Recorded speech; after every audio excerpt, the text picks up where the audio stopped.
आज जिस तरह से लोगों अरे का यार, दवा हो रहा था, जिस तरह से किया जाता था, वही लोग ये सब काम कर रहे हैं।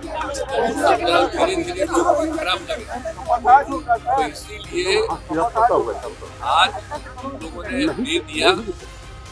नीतीश कुमार इसमें कहते हुए सुने जा सकते हैं कि हम नए गठबंधन में जा रहे हैं।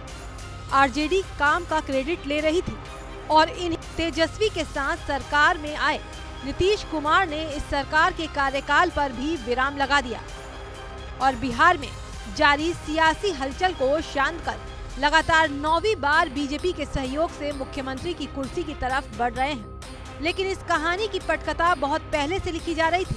तेजस्वी के साथ सरकार में आने के बाद बिहार में रोजगार की स्थिति बदली थी, जिसका श्रेय लेना भी उतना ही जरूरी है जितना नौकरी देना, जिसको आप नीतीश के इस्तीफा देने के बाद मीडिया से बात करते हुए सुन भी सकते हैं।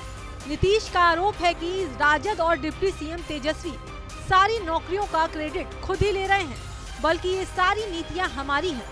तो वहीं दूसरी तरफ इन सियासी हलचल के बीच आरजेडी की तरफ से अखबार में एक बड़ा विज्ञापन दिया गया है, जिसमें डिप्टी सीएम तेजस्वी यादव की फोटो के साथ लिखा है, जो वादा किया उसे पूरा किया।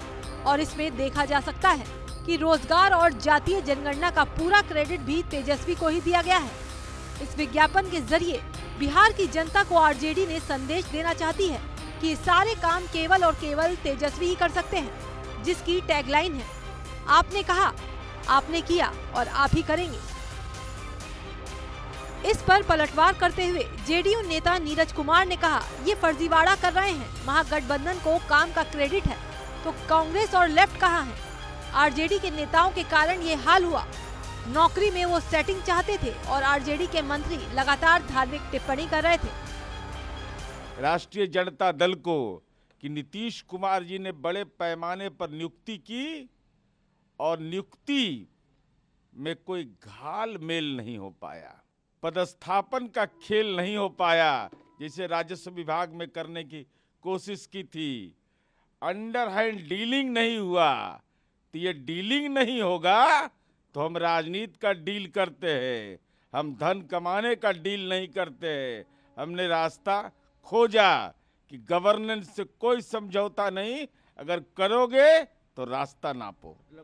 भाषाई अपसंस्कृति जिस ढंग से उभर रही थी, धार्मिक ग्रंथों के ऊपर में, विभिन्न सामाजिक समूहों के ऊपर में, उसका क्या औचित्य था?